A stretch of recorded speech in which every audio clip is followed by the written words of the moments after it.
I have some friends who are struggling a lot, and I hate to see them like that. And I've attempted to tell them about spirituality and tell them about transmutation and everything, because I feel like it's my responsibility too, because these guys are really struggling a lot and making some bad decisions. But I just don't know what to do about that too. And I feel like if I just drop all these transmutation and everything, it's just gonna weird them out and stuff. But it's really helped me, and I want to see the same for them. So I just don't know what to do about it as well. If you have any advice for that.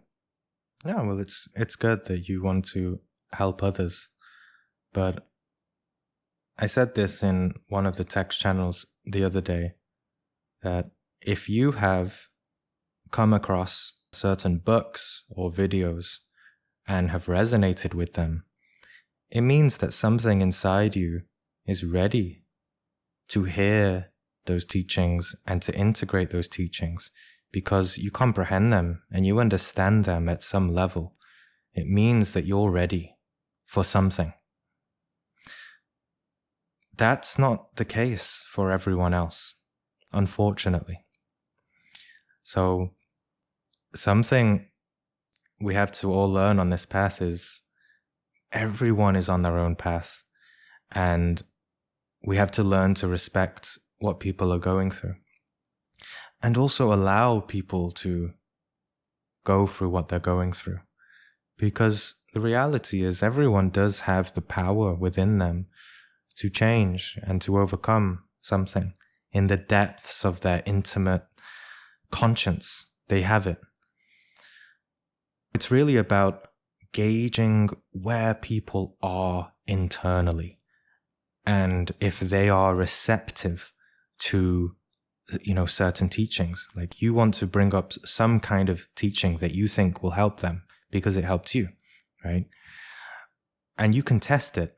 If they're receptive, you can say something. But as soon as you see that they're not receptive, that they're not really listening, there's not really much point in continuing. And you have to try a different way. If you still really want to help them, there might be a different way to help them. Sometimes it's just enough to be a listening ear and just to give attention to that person. Sometimes all people need is just some attention, someone to hear them out, rather than try to give advice or point them to certain tools. But yeah, unfortunately. Okay. Yeah, I'll just kind of let it happen and let it all happen, see if they're ready for help eventually. Hey, I think if I can, I'd love to chime in here because, I resonate with a lot of what you're saying, Chu. I see it, I feel a similar calling to what you're describing. Like, I really want to help all the people around me that I see struggling. And some of them, I point them in certain directions, and I'm kind of working on discerning where people are at and how I can really help them the best. But something that's really helped me on the internal side of it, like, okay, I have this urge, I need to help these people. And sometimes I find it to be, it gets overwhelming, But something that I've found, and this benefits, I get to help the other person, and it also benefits my spiritual practice at the same time, is just visualizing sending love to them, and like whatever that means to you, develop your own practice. But then praying for them. the way that I think, pray for them. But for me, I like to look at it as like a very active exercise where I get to work with what I consider the energy of love within me and how that visualizes. I work with the conscious imagination that we talk about a lot on this channel, and like sending it across whatever space is between us. I'm in my room, they might be in a different country, and I like visualize that energy going from me over to them and just loving them as they are, not like, oh, pray for them so that they understand these teachings and improve their lives, but just pure love, unfiltered by anything, just the energy of love. And for me, it's just been a really powerful thing to work with, and that's something that I would recommend. Yeah, this is a very powerful practice, And it's also very effective if someone is, you feel like there is let's say an enemy, someone that hates you or doesn't like you. That's a very good practice too. You can either visualize like a white light or a blue light to do with the Christ or unconditional love. Yeah, thanks for sharing. It's a good practice to do. And you may find that after time, that person may also subconsciously notice the loving attention that has come from you. And then they may be able to hear you, right? But first, it's better that you release the attachment of trying to help through certain teachings. And then control, then a certain a grace or a miracle, let's say, happens. Where, now that I've let go of this attachment of trying to help, now they're asking me the question. You know, they might come to you. It's much more effective when people notice your level of being or presence, or they see that you're happy, and then they'll come to you for advice rather than you trying to come to them. Because if they can see that you're not really in a happy place because they're not, then it shows that perhaps you're really not as qualified as you might think, right? To give the advice. Yeah. Another little tip also that I gave the other day was, it's about also gauging their understanding, because we can all talk about the Gnostic teachings in different ways. And we all understand it in different ways. And the way that you understand it might not be so good for another person. So, for example, if a person is a mechanic, a car mechanic, you can relate the teachings, to different parts of, you can make it interesting to different parts of a car. Or if a person is a photographer or a director, you can talk about the teachings in the sense of having different lenses or perspectives in life.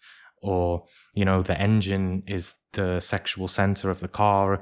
There's so many ways that we can talk about the teachings, but it's really about how we can make it more accessible for others too. Yeah. Mm-hmm.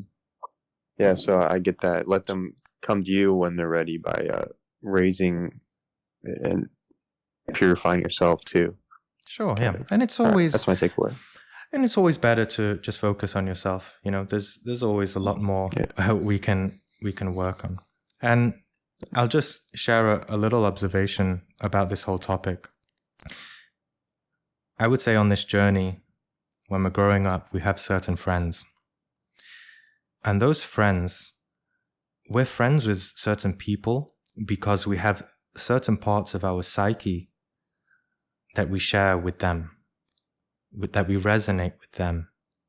And because we're not fully clairvoyant, right? We're not fully awake. Even though we have friends, we also have a certain projection of them or what we feel about them. And sometimes really that projection is just what we're perceiving in them is really a part of ourselves. And when we go on this spiritual path and we're really helping ourselves, we're really comprehending ourselves, it's like we're talking to a part of our ego in order for us to transcend it, And so externally, it can reflect in our behavior that we start talking to our projection of egos into other people. So it's something we have to be very careful of not to do that, because really the spiritual path is individual. It's just for ourselves. And so this is why sometimes you see maybe on like YouTube or TV or movies where you see like obnoxious spiritual people trying to help others because, by doing some kind of weird like new age thing, because it's really something that we all go through. When we start healing ourselves, we want to heal others, but it's not necessarily our place to do that. So, yeah, I hope that makes sense. Yeah, actually, because I have had some recent direct experience with this very subject, and it relates to what you just said, Gene, in that we have strong karmic bonds with someone. In my instance, it was a family member, but I have friends that I've known since I was 13, it's not too far off from a family member, right? So me too. Yeah. So what helped me, and I had this exact same situation as you, and it unfolded over many months, well over, it's still unfolding now, I would say. But the thing that really allowed my being, my spirit, you could say, to help this person was for me to reflect in meditation and really seek to comprehend what in that person is causing me to feel this way, think this way, and really seek to comprehend that in other people when we want to help them, and we notice that it's coming perhaps from a spiritual ego, an ego that knows how to do good. It's still mechanical. Even though it's an ego that wants to do good, it's a mechanical thing, right? It's like the little kid that wants to help repair the car with the hammer, right? To try and it's like smashing the car and saying, I'm helping. I understand. Yeah, it means well, but it doesn't know what it's doing. And that alone, just that practice of meditating on what it was in me that was seeking that, by comprehending that, and then doing a similar practice to the one that was described earlier, sending that person love, and really just, creating inner clarity in myself.